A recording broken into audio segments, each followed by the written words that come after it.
என் பேர் சபிதா. ஊராட்சி ஒன்றிய நடுநிலைப்பள்ளி அரங்கபாளையத்தில் படித்தேன். மாவட்ட அளவில் அறிவியல் புத்தாக்க கண்காட்சி அப்படின்னு ஒரு போட்டி வச்சாங்க. அதில் என்னோடய பங்களிப்பை செஞ்சுக்கிட்டேன்.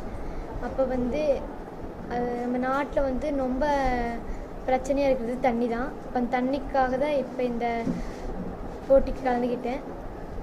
அந்த போட்டியின் பெயர் பார்த்திங்கன்னா நதிநீர் இணைப்பு எளிய முறையில். இப்போ நதிநீர் இணைப்பு பார்த்திங்கன்னா கேரளாவில் வெள்ளம், இதே தமிழ்நாட்டில் கடுமையான வறட்சி. இதை சரி செய்ய பாதாள பைப்லைன் மூலம் நம்ம இதை சரி செய்யலாம். இப்போ பார்த்திங்கன்னா இந்தியா ஃபுல்லாக கால்வாய் பறிக்கிறப்ப அங்கே இருக்கிற மக்களோட வாழ்விடங்களும் பறிக்கப்படுது. அதனால் அவங்களுக்கு நம்ம நஷ்டஈடு கொடுக்கறதா வேண்டியது இருக்குது. ஆனால் நம்ம இந்த பிளான் மூலம் செஞ்சோம்னா மக்களுக்கு நஷ்டஈடு கொடுக்க தேவையில்லை. கால்வாய் பறிச்சோம்னா கால்வாய் பறிக்கிறவங்களுக்கும் நம்ம நஷ்டஈடுக்காக அவங்களுக்கும் காசு கொடுக்கறதா இருக்கும். அதுக்கே மொத்தம் 30 லட்சம் கோடி செலவாகுது. இதே என்னோடய பாதாள பைப்லைன் பிளான் மூலம் செஞ்சோம்னா 3 லட்சம் கோடி தான் செலவாகுது. அது மட்டும் இல்லாமல் இதனால் நம்ம இந்தியா ஃபுல்லாக செழிப்பாக வச்சுக்க முடியும். அது மட்டும் இல்லாமல் இந்த தமிழ்நாடே எப்பயுமே வறட்சியில் வராது. இந்த படைப்பு முதலிடம் பெற்றதால் மாவட்ட கல்வி அலுவலர் அவர்கள் எனக்கு இஸ்ரோ போகிற வாய்ப்பை கொடுத்துருக்காங்க. கரூர் மாவட்ட ஆட்சித்தலைவர் அவர்களுக்கும் மாவட்ட கல்வி அலுவலர் அவர்களுக்கும் மாவட்ட முதன்மை கல்வி அலுவலருக்கும் வட்டார முதன்மை கல்வி அலுவலருக்கும் என் கல்வி அலுவலர் அவர்களுக்கும் வட்டார கல்வி அலுவலர் அவர்களுக்கும் என் மனமார்ந்த நன்றியை தெரிவித்துக் கொள்கிறேன். இன்று 7/10/2019 திங்கட்கிழமை அன்று நான் இஸ்ரோவுக்கு போக போகிறேன். இஸ்ரோ அதாவது கேரளாவில் இருக்க திருவனந்தபுரம் அப்படிங்கிற இடத்துக்கு போகிறேன். என்னோட பள்ளியின் தலைமை ஆசிரியர் அவர்களும் வரப்போகிறாங்க. ஆசை பார்த்திங்கன்னா இஸ்ரோவில் வேலை செய்கிறதுக்கு அப்துல் கலாம் மாதிரி இல்லைனாலும் ஒரு சின்ன பணி கிடைச்சாலும் எனக்கு போகுது இஸ்ரோவில்.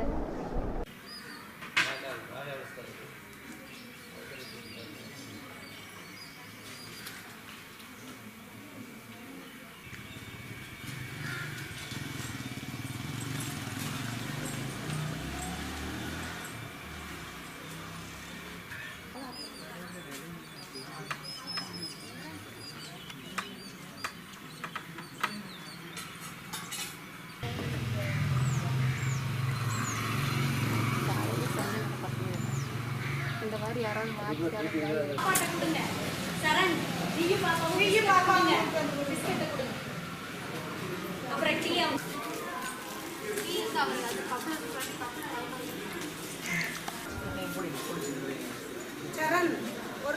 ஒரு பிளேட்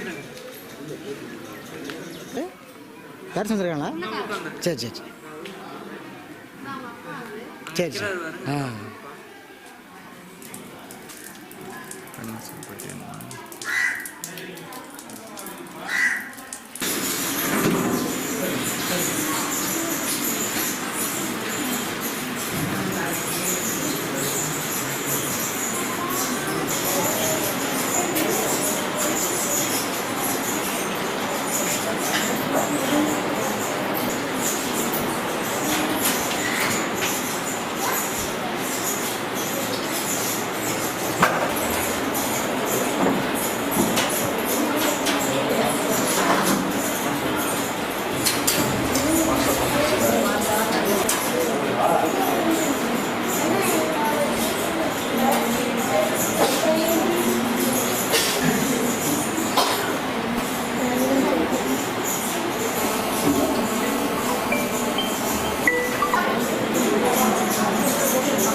போக போகிறேன். அதை பற்றிய அனுபவங்களை தான் எனக்கு சொல்லுவாங்க. எப்படி இந்த கண்காட்சியில் பங்களிப்பு இல்லை தெளிவாக எதிர்காலத்துக்கு நம்முடைய சமுதாயத்துக்கு எப்படி கொண்டு போகுது அப்படிங்கிறது எதிர்கால லட்சியம் என்னப்பா? இஸ்ரோவில் வேலை பார்க்கறதோட எதிர்கால லட்சியம் சார் இந்த கடையில் போகிறோம் படிச்சு சார்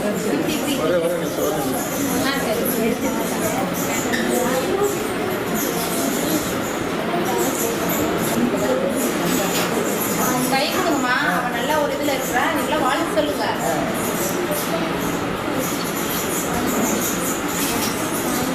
பசங்கள 2 பேர்.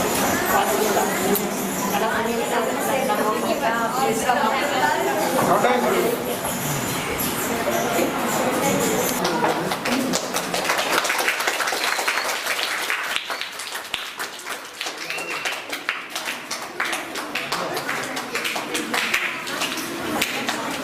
சார் ஊட்டியோட முடியாது.